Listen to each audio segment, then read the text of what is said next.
지난해 1월 20일 국내에서 첫 코로나19 확진자가 발생했습니다. 그렇게 코로나의 엄습을 받은 지 오늘로 꼭 1년이 됐습니다. 어제까지 1283분의 국민께서 고귀한 생명을 잃으셨습니다. 이 순간도 병마와 싸우고 계신 국민이 12,042분입니다. 유명을 달리하신 분들의 명복을 빌며 유가족들께 위로의 마음을 전합니다. 치료 중이신 모든 분의 쾌유를 바랍니다. 지난 1년 동안 우리는 국민의 연대와 협력으로 방역 모범국가라는 자랑스러운 평가를 받았습니다.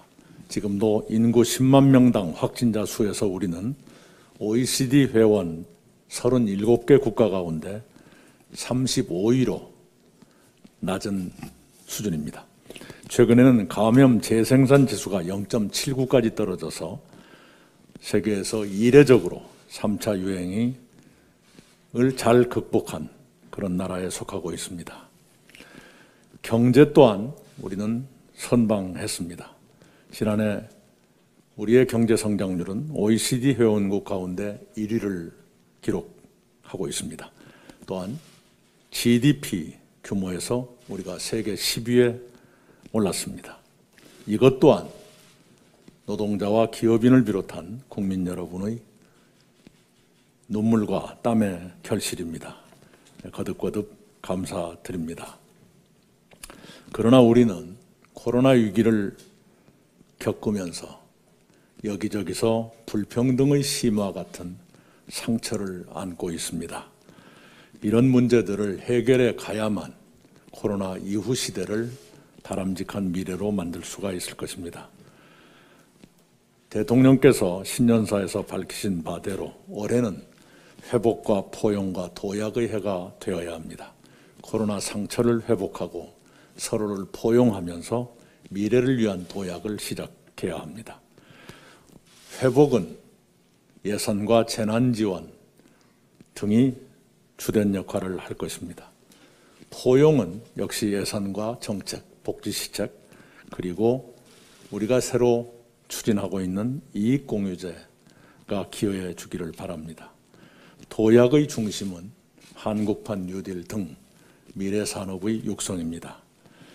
이런 문제들도 우리가 하나도 빠뜨리지 않고 충실히 이행해 가겠다는 말씀을 드립니다. 코로나19로 경제적 불평등 못지않게 교육 불평등도 심화되고 있습니다. 지난해 대입 수능 모의평가에서 중위권 학생은 줄고 상위권과 하위권은 증가했다는 조사 결과가 나와 있습니다. 경제 양극화처럼 학생들의 성적도 양극화되고 있는 것입니다. 집값이 높을수록 원격 수업 학습 시간이 길었고 집값이 낮을수록 학습 시간이 적었다는 조사 결과도 있습니다. 학력 격차가 앞으로도 심해질 것이라는 예고입니다. 코로나가 끝나더라도 비대면 수업은 지속될 것입니다. 원격 수업은 교육 불평등을 더 악화시키고 있습니다. 코로나 위기를 공교육의 역할과 기능을 강화하는 기회로 삼아 원격 수업에 따른 학습 격차를 해소해야 합니다. 문제 해결을 위해 다양한 지혜를 정책위와 민주연구원이 모아주시기 바랍니다. 교육 불평등으로부터 우리 아이들을 지켜내기 위한 사회적 노력이 필요한 시기입니다. 교육 불평등은 세상에서 가장 아프고 가혹한 불평등입니다. 왜냐하면 교육 불평등은 훗날 더 큰 사회 경제적 불평등을 낳기 때문입니다. 우리가 이런 교육 불평등에 제대로 대응하지 못하면 가까운 미래부터 막대한 사회 경제적 비용을 지불하게 될 것입니다. 소득 불평등이 교육 불평등을 낳는 악순환의 고리를 끊어야겠습니다. 오늘 미국 조 바이든 대통령이 취임합니다. 동맹과 다자주의를 중심하는 바이든 대통령 취임을 계기로 미국이 한층 더 품격 높은 국제적 리더십을 발휘할 것으로 기대합니다. 바이든 대통령은 대통령 선거에서 더 나은 재건, Build Back Better를 제시했습니다. 미국이 분열과 갈등을 극복하고 통합과 민주주의 복원을 이루기 바랍니다.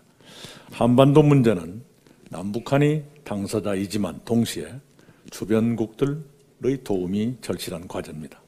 바이든 대통령은 과거 김대중 대통령의 햇볕 정책을 지지했고 한반도 문제의 대화를 통한 해결이라는 원칙을 갖고 있습니다.